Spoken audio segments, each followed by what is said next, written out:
रोहड़ी ज़िले education officer elementary secondary higher secondary Sukkur Syed Safdar Shah पारां government Islamia campus high school रोहड़ीअ जो ओचितो दौरो कयो ऐं स्कूल जी क्लासरूम्स फर्नीचर पाणी बिजली ऐं सफ़ाई सुथराई समेत शागिर्दनि खे फ़राहम कयल बुनियादी सहूलियतुनि जो जाइज़ो वरितो ऐं मुख़्तलिफ़ क्लासरूम्स में वञी शागिर्दनि खां तालीमी सरगर्मियुनि जे हवाले सां ॼाण हासिल कई।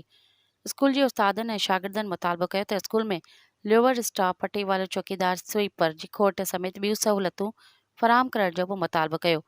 सैयद सफ़दर शाह लोअर स्टाफ जी खोट दूर करण ऐं ॿियूं सहूलियतूं फ़राहम करण जो पिणु यक़ीन ॾियारियो। इन मौक़े ते हेडमास्टर हसन अली मंगरियो बि मौजूदु हुआ। मज़ीद ख़बरनि ऐं तफ़सीलात लाइ विज़िट कयो असांजी वेबसाइट www.awamiNewsHD.com ऐं ॾिसंदा रहो अवामी न्यूज़ HD।